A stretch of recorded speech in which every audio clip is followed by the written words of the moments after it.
Vamos falar nesse tempo que nos resta, vamos falar de João Calvino. Jean Calvin. Francês, nascido em Noyon, que é uma cidade próxima, relativamente próxima de Paris. A sua infância e juventude foi grandemente influenciada pelo seu pai. Ele era o segundo de 3 filhos, mas já desde pequeno percebia-se que era um indivíduo com a inteligência acima do comum. Mais ou menos como aconteceu com Lutero, que o pai dele também acreditava muito nele, porque também era uma inteligência acima da média. Só o Lutero era filho mais velho, esse aqui é o segundo, João Calvino. Ele teve então a infância e a juventude controlada pelo pai, que tinha grandes planos para o seu filho. O pai dele era um sujeito ambicioso, que era auxiliar, assessor do bispo de Noyon, e ele queria que o filho dele estudasse e se tornasse um padre e fizesse carreira dentro da igreja. Depois, mais tarde, ele mudou de ideia. Eu acho que ele percebeu que os advogados estavam ganhando melhor, e aí ele queria que o filho estudasse direito. E, de fato, ele foi estudar direito. Fez 2 das melhores faculdades de direito, Orleans e Bourges, que havia naquela época. E quando ele era criança, o pai dele arranjou para ele ter aula com uma família aristocrática, né? Daí que se acha que por isso que o Calvino ele tem realmente esse trato mais refinado, tanto no escrever como no falar. Ele é bem mais elegante que o Lutero. Bom, Lutero também não é parâmetro de comparação, né? Mas ele na verdade não queria ser nada disso, nem padre, nem advogado. Ele queria ser um intelectual e se dedicar aos estudos acadêmicos. Escreveu um livro, um comentário de um livro do filósofo Sêneca. Só que parece que não deu muito certo. Ele escreveu esse livro com 23 anos e acho que não deu muito certo. E aí, depois que ele escreveu esse livro, uma coisa aconteceu. Ele foi convertido por Deus. Nós não sabemos detalhes porque Calvino, diferente do Lutero, a gente não sabe muito detalhe da vida dele. Porque Calvino era um indivíduo introspectivo, que não falava dele. Ele nunca falava dele, né? Já Lutero era um indivíduo livro aberto, né? Você sabe tudo que ele está sentindo, tudo que ele está pensando, tudo que ele vive. São bem diferentes os dois. O Calvino quase não fala de si. A maior parte das informações que a gente tem sobre ele foi quando ele escreveu a introdução do comentário dele de Salmos. Lá ele falou um pouquinho sobre ele. Nós não sabemos o que conduziu ele a Cristo, que deve ter sido ali entre 1532 e 1534, que ele deve ter se convertido. Isso é o que se acha. Nós não sabemos o que conduziu ele a Cristo, mas nós sabemos que ele estava lendo Lutero. E em um dos seus escritos ele chama Lutero de meu pai em Cristo. Meu pai em Cristo. Então você vê como é tudo junto, né? Meu pai em Deus, na verdade, ele colocou. O local em que Calvino atuou, e que ele é famoso por isso, foi Genebra. Isso porque ele fez o bendito desvio. Ele, na verdade, queria ir para Estrasburgo, e lá em Estrasburgo ele queria se dedicar aos estudos. Estrasburgo, na França, ele queria ir para lá. Lá já era uma cidade protestante, então ele queria se refugiar lá e lá se dedicar a servir ao Senhor escrevendo, né, livros, estudando teologia. Só que por causa da guerra entre Carlos V, o imperador, e Francisco I, o rei da França, bem ali naquela fronteira, ele foi obrigado a fazer um desvio mais ao sul, por Lyon, e na verdade ele teve que fazer assim, ó. Ele saiu daqui, e aí ele queria vir para cá. Mas ele foi obrigado a vir para cá, para baixo, aqui mais ou menos é Lyon, e aí passar por Genebra, para daí ir para Estrasburgo via Suíça. Certo? E isso aí é conhecido como bendito desvio, porque fez ele cair em Genebra. Lá em Genebra ele encontrou um sujeito chamado Farel, que estava cuidando de trabalhar a reforma lá em Genebra. Grande pregador esse Farel, muito forte, um pregador inflamado. E ele viu que Calvino era a pessoa certa para trabalhar com ele. Ele precisava de alguém que desse suporte intelectual, de capacidade de entendimento das Escrituras, para a pregação dele. O Calvino, educadamente, disse que não, que o plano dele era ir para Estrasburgo, que ele não tinha plano de ficar em Genebra, nem de trabalhar em Genebra, na igreja. Ele queria ir para Estrasburgo para estudar. E aí foi o famoso episódio em que o Farel, então, amaldiçoa ele, amaldiçoa os estudos dele, se ele não assumir a função que Deus está chamando ele para fazer aqui e agora. Né? Farel tinha um jeito especial de convencer as pessoas. E realmente impactou o Calvino. Calvino escreve, quem conta essa história é o próprio Calvino.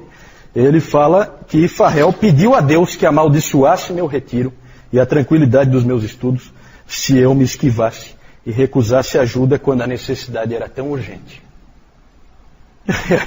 E aí aquilo impactou o Calvino e ele ficou. Os dois, Calvino e Farel, ficaram 2 anos trabalhando ali na igreja em Genebra, organizando a igreja, pregando as escrituras, catequizando as pessoas e estabelecendo a disciplina. Só que os genebrinos não estavam prontos para eles. Eles também deram umas exageradas, não souberam lidar bem com as pessoas também.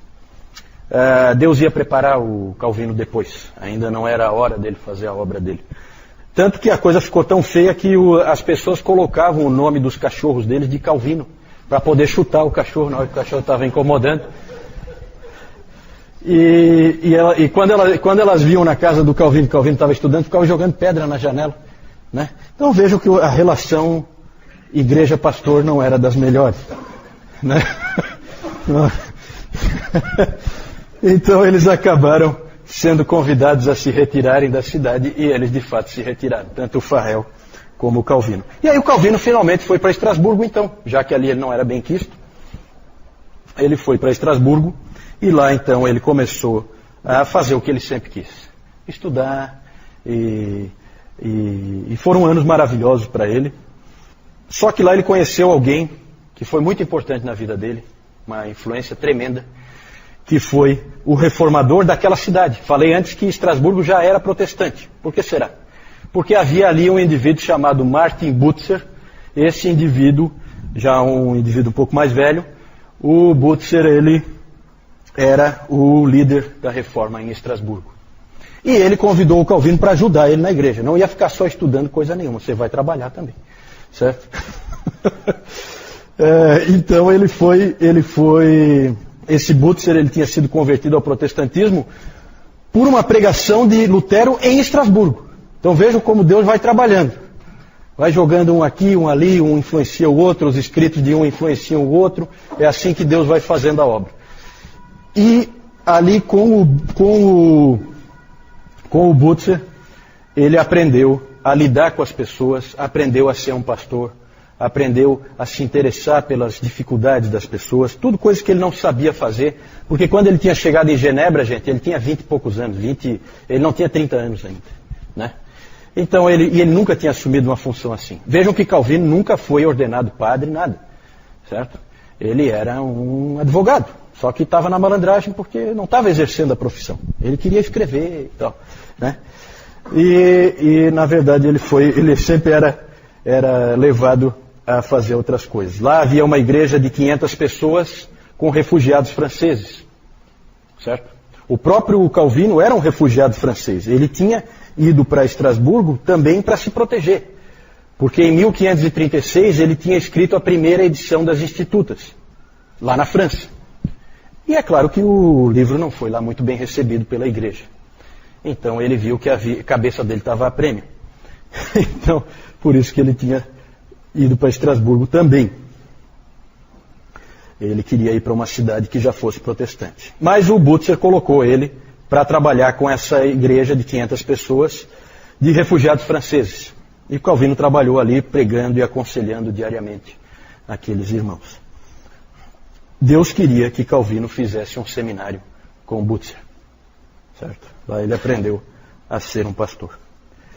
E em Estrasburgo também ele encontrou uma esposa, Idelete de Bur, que era uma viúva que tinha 2 filhos.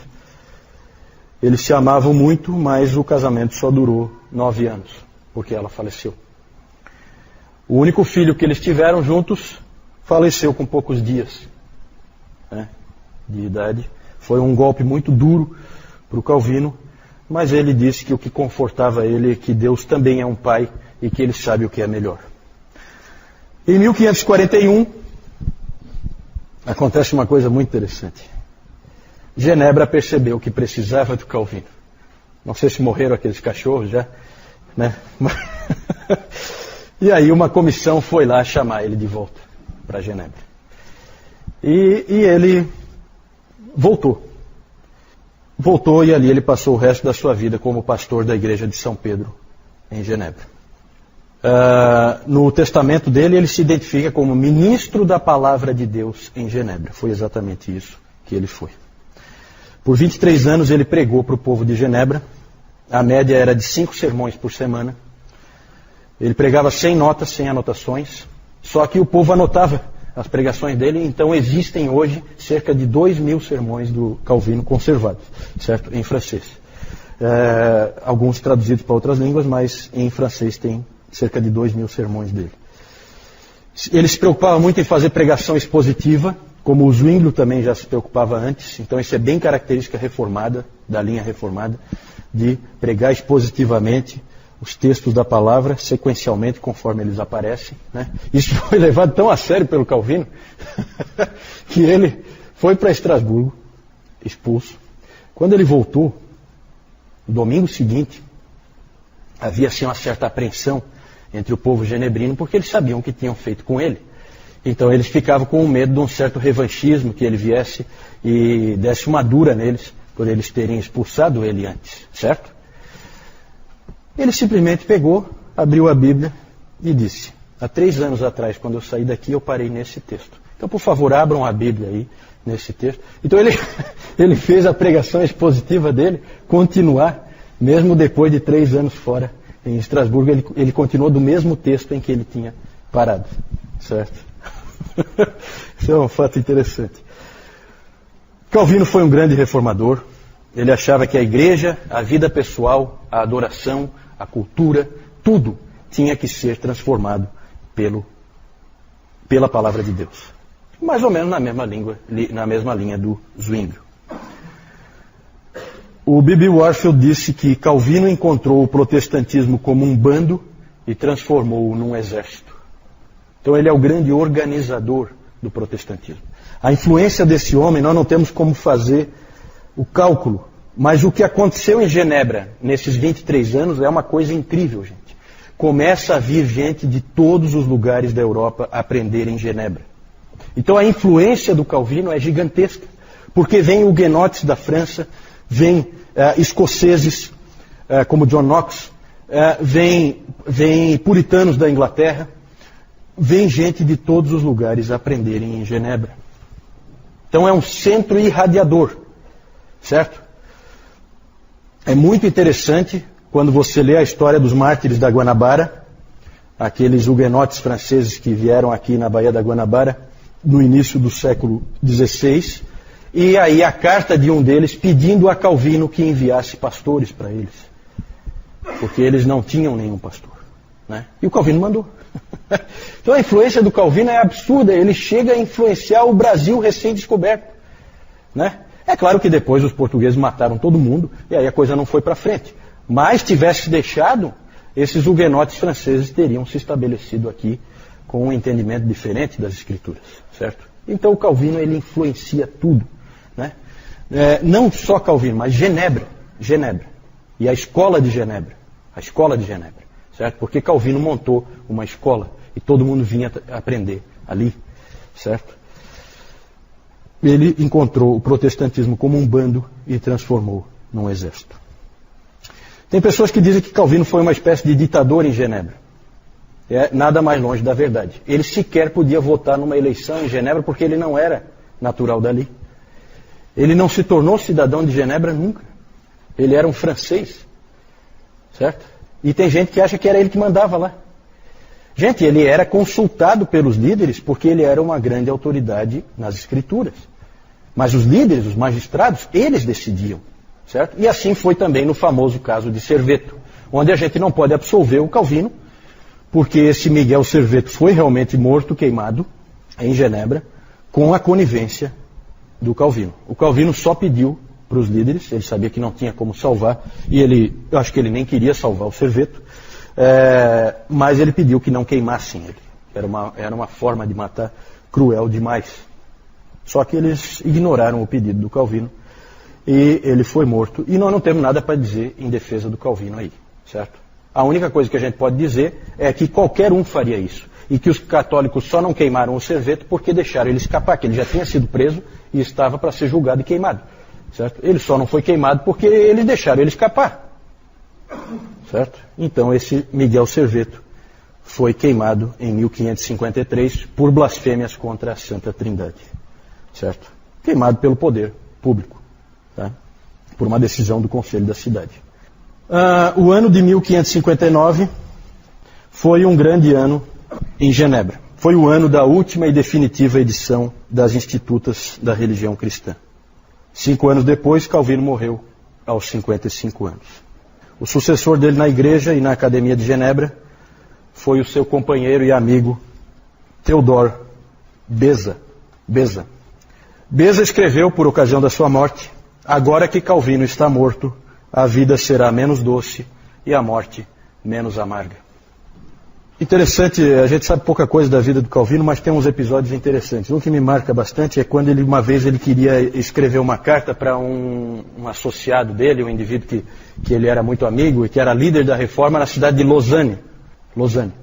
E ele queria então mandar uma carta para esse amigo dele e não tinha como mandar, a não ser pegando algum aluno da academia que levasse lá para Lausanne. E aí ele viu lá 2 que estavam dando sopa ali e chamou eles: vem cá um pouquinho. E aí ele escreveu uma carta para o Viré, que era esse amigo dele em Lausanne, e terminou de escrever a carta e entregou para o rapaz, para ele levar. Aí ele pensou um pouquinho, ficou parado, pegou um papel e escreveu outra carta. E aí os 2 jovens foram e levaram a carta lá para o Viré, lá em Lausanne. Quando o Viré abriu as cartas, a primeira carta realmente tinha o assunto que o Calvino queria tratar com ele. Aí ele pegou a segunda carta. Quando ele abriu, ele leu o seguinte: caro Viré, não tenho nada a acrescentar à primeira carta. Mas quando vi que esse estudante ficou desapontado ao ver que ele não tinha nenhuma carta para levar a Lausanne, pensei em escrever-lhe esta outra. Por favor, haja com surpresa ao lê-la. Então aí a gente vê um pouquinho dele, né, o incentivo que ele dava para as pessoas, o cuidado que ele tinha com aqueles alunos dele. Né? Então ele se preocupou porque o outro ficou desapontado que não tinha nada para levar. Né? Então ele escreveu ali, tá? Então leva. Então são episódios assim que são interessantes. Né? Na verdade, o Calvino é muito interessante pelo que Deus fez com ele. Ele queria ser um intelectual e Deus obrigou ele a ser um pastor. E isso foi fundamental para o que viria depois.